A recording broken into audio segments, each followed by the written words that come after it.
बिस्मिल्लाहिर्रहमानिर्रहीम। अस्सलाम वालेकुम students, welcome back to my channel. आज की वीडियो क्लास 7 के लिए है। चैप्टर 3 है डेसिमल नंबर्स एंड एक्सरसाइज 3 है। क्वेश्चन हम इसका 1 स्टार्ट करते हैं। Fill in the blanks. अगर आप लोगों को इसी क्लास के जो सेम एडिशन है, थर्ड एडिशन, उसके और भी चैप्टर्स चाहिए ना, तो डिस्क्रिप्शन में जाए, वहाँ पे मैंने 10 चैप्टर भी फुल करवाया हुआ है, 8 चैप्टर भी करवाया हुआ है, 7 चैप्टर भी करवाया हुआ है। तो अगर आप लोगों को मजीद कोई और चैप्टर चाहिए तो सिंपल आप मुझे इंस्टाग्राम पे भी मैसेज कर सकते हैं और यहाँ कमेंट सेक्शन में भी बता सकते हैं, तो मैं उन पे भी वीडियो प्रॉपर बनाऊंगी।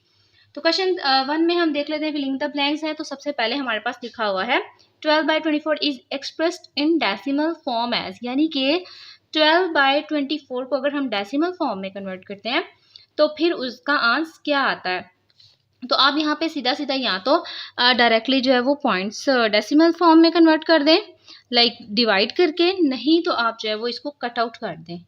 12/24, 12 1 ज़ा 12, 12 2 ज़ा 24, तो हमारे पास आ गया 1/2, और 1/2 का जो डेसिमल होता है वो होता है 0.5। फिर भी अगर आप करना चाहें तो आप करके देख लें। अगर जो भी हमारे पास ऊपर मौजूद है ना वो हम अंदर लिखते हैं, और डिनोमिनेटर में बेशक बड़ा है या छोटा है वो हम हमेशा बाहर लिखते हैं। अब यहाँ पे 1 छोटा है 2 से, तो क्या करेंगे, 0 लगा के पॉइंट लगाएंगे ताकि प्लेसमेंट हो जाए, और ये पॉइंट की वजह से यहाँ आ जाएगा 0। 2 5 ज़ा 10। तो जैसे कि मैंने आपको बताया था कि 0.5 होता है इसका डेसिमल, तो यहाँ पे हम मेंशन कर देंगे 0.5। नेक्स्ट लिखा हुआ है the decimal equivalent of 23% is, यानी कि 23% का जो डेसिमल होगा वो क्या होगा। तो हमें पता है कि 23% का मतलब है कि डिवाइड में 100। अब अगर हम इसको इजी वे में कन्वर्ट करें, इजी वे में डेसिमल में कन्वर्ट करें ना, तो कैसे करते हैं हम, कितने जीरो हैं, 1 2 2 जीरो है, इसका मतलब है 2 डिजिट के बाद पॉइंट आएगा। 2 डिजिट हमारे पास लिखे हुए हैं, पॉइंट लगा दिया, और 1 2 हमने डिजिट छोड़े, पॉइंट लगाया, और इस 1 का पॉइंट लग गया। अब यहाँ पे कुछ प्लेसमेंट करने के लिए मैं 0 अप्लाई कर रही हूँ। लाइक अगर मैं इसको ख़त्म करती हूँ फिर से हमारे पास 100 आ जाता है। तो मीन्स कि ये एक आसान तरीका है इसको पॉइंट्स में कन्वर्ट करने का। 0.23 है ना, ये हमारा इसका आंसर होगा। नेक्स्ट थर्ड देख लेते हैं। The percentage equivalent of 0.4 is, यानी कि 0.4 की जो है ना वो परसेंटेज बताएं, वो परसेंटेज किसके इक्वल होगी। तो 0.4, वी नो डैट कि जब भी परसेंटेज की बात होती है तो उसको हमने किसी एक सिंपल वैल्यू को परसेंटेज में कन्वर्ट करना हो तो हम लिखते हैं 100%। और ये तो हमारा खुद से ही परसेंट था ना, तो परसेंट को करना था डेसिमल में, ये एक अलग चीज़ है। और एक सिंपल नंबर को, एक डेसिमल को कन्वर्ट करना 100% में, तो हम क्या करते हैं 100 और परसेंट से मल्टीप्लाई कर देते हैं। अब हम क्या करेंगे, सिंपल इस पॉइंट को फिनिश आउट करेंगे। यहाँ आ जाएगा 1 इस पॉइंट का, और एक डिजिट है तो एक 0 आ जाएगा। बाकी अगर हम इसको सिंपल में लिखें, 0 से 4 से पहले जो 0 है वो एलिमिनेट हो जाएगा। 10 मल्टीप्लाई बाय 100%, 0 0 से कट गया, बाकी 10 बचा। मीन्स के 4 मल्टीप्लाई बाय 10% इज इक्वल 40। तो 40% जो है ना इसका आंसर आएगा। तो यहाँ पे हम लिख भी देंगे कि the number 2.19 is express as the fraction, यानी कि इसको फ्रैक्शन में कन्वर्ट करें तो इसका क्या आंसर आता है। तो हमें पता है फ्रैक्शन, डेसिमल्स एंड फ्रैक्शन में कैसे कन्वर्ट कर सकते हैं। पॉइंट खत्म किया, नीचे आ गया 1, कितने डिजिट है 1 2, तो 2 0 आ जाएंगे। और अगर हम सिंपल वे में इसको लिखें तो ये आ गया। अब हम ना इसको कट आउट करके देख लेते हैं क्या ये इसकी कोई स्टैंडर्ड फॉर्म है कि नहीं। ये है 219, ये है 100, ये 2 पे आता है, ये 2 पे नहीं आता, ठीक है। तो इसका मतलब ये जो है ना यहाँ पे खत्म हो जाएगा। अगर ये 3 पे आ रहा है ना, जैसे 3 7 ज़ा 21 और 3 3 ज़ा 9, पर ये 3 पे नहीं आ रहा, तो ये इतना ही हमारा फ्रैक्शन होगा। तो यहाँ पे हम इसको लिख भी देंगे।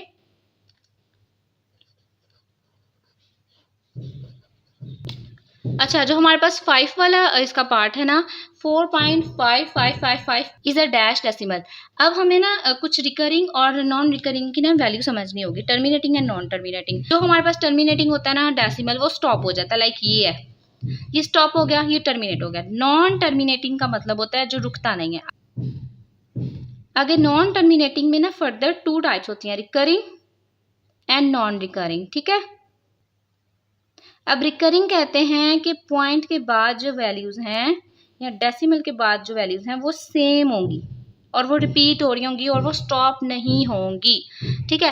तो अगर देखा जाए तो ये कौन सी कैटेगरी आ रही है, ये सिंपल हमारे पास रिकरिंग कैटेगरी ही आ रही है नॉन टर्मिनल में। 4.5555 एंड ये इंक्रीज होता जाएगा, तो ये हमारे पास क्या है, रिकरिंग डेसिमल। तो यहाँ पे हम लिख देंगे रिकरिंग डेसिमल। सेकेंड इसका क्वेश्चन है state whether the following are true और फॉल्स। अब हमने ना इनको थोड़ा सा सॉल्व करते हुए देखना है कि कौन सी स्टेटमेंट ट्रू है कौन सी गलत है। तो अब हम यहाँ पे सिंपल 0.5 और 50/100 को कंपेयर कर लेते हैं। तो इसका पॉइंट मैंने फिनिश किया और इसकी यहाँ तो स्टैंडर्ड फॉर्म ले आए या इसकी जो है ना वो आप स्टैंडर्ड फॉर्म निकाल लें, इसके फ्रैक्शन फॉर्म निकाल लें।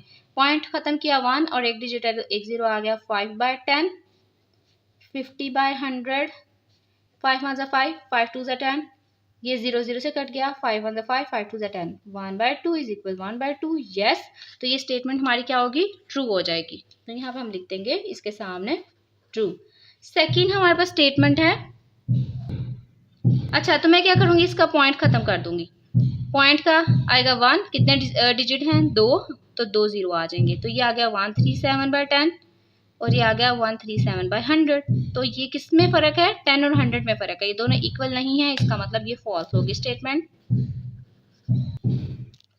थर्ड हमारे पास क्या है, 345% इज इक्वल 3.45। तो हम ना परसेंट को खोल लेते हैं क्योंकि इसमें ज़्यादा कैलकुलेशन नज़र आ रही है। 3 4 5, आप चाहें ना तो आप इसको भी कर सकते हैं। 100% का आ जाएगा नीचे डिवाइड में 100, और अगर आप इस पॉइंट को फिनिश आउट करते हो फिर भी आ जाएगा 100। ठीक है, तो आ गया हमारे पास 345 divided by 100 equals to 345/100। Same है बिल्कुल, तो ये स्टेटमेंट क्या हो जाएगी, ट्रू हो जाएगी। नेक्स्ट हमारे पास है 3/17 गिव्स अ टर्मिनेटिंग डेसिमल। 3 और 3/17 जो है वो हमें कुछ टर्मिनेटिंग कहते हैं जिसके पॉइंट्स स्टॉप हो जाते हैं।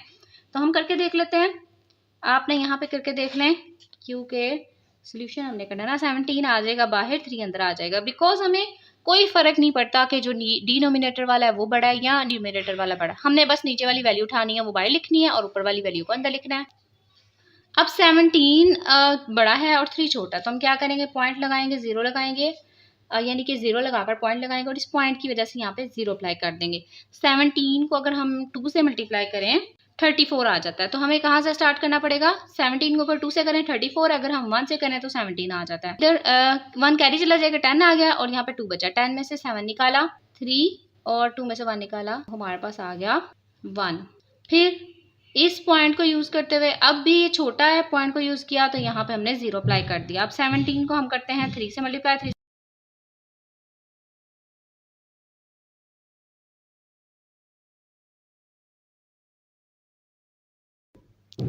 अच्छा, तो अगर मैंने सारी यहाँ पे कैलकुलेशन कर ली, 2 3 4 5 6 सबको मैंने चेक कर लिया, तो यहाँ पे ना 7 पे आ रहा है 119 और 8 पे आ रहा है 136। तो 136 बड़ा आ जाता है, तो मैं 7 वाला यूज़ कर लेती हूँ। 7 जा 119। अब हम यहाँ पे माइनस कर लेते हैं, 1 2 में से 1 निकाला 1, पॉइंट की वजह से फिर से 0 आ जाएगा। अब 110 बन गया, मीन्स कि अब हम जो है वो यहाँ पे 7 वाली वैल्यू यूज़ नहीं कर सकते, हम 6 वाली यूज़ करेंगे। 6 1 0, 10 में से 2 निकाला 8, पॉइंट की वजह से फिर से 0 आ गया। अब 17 85, 5 जो है ना वो 85 होगा, 4 68 हो जाएगा, तो 4 से यूज़ करूँगी, 468। यहाँ पे बचा हमारे पास 7 1, 10 में से 8 निकाला 2, 7 में से 6 निकाला 1। अच्छा, तो ये जो पॉइंट है ये हमारे स्टॉप नहीं हो रहे, ये बढ़ते जा रहे हैं और यहाँ से भी हमारा इंक्रीज होता जाएगा, यानी कि ये स्टॉप ही नहीं हो रहा। तो ये कौन सा होगा, ये नॉन टर्मिनल होगा। तो यहाँ पे लिखा हुआ है टर्मिनेटिंग, तो ये क्या है, स्टेटमेंट फॉल्स है। नेक्स्ट हमारे पास 5 वाली स्टेटमेंट है, 23.69 is rounded off to the nearest whole number as 24। तो यहाँ पे मैं आपको बताती जाऊँ, 23.69 है ना, तो नियरेस्ट नंबर हमारे पास होल नंबर में कैसे आएगा, 9 है, 9 जो कि 5 से बड़ा, 5 या 5 से बड़ी अगर वैल्यू हो तो उसको स्किप करते हुए हम क्या करते हैं, नेक्स्ट में ना 1 ऐड कर देते हैं, तो यहाँ पे आ जाएगा 7।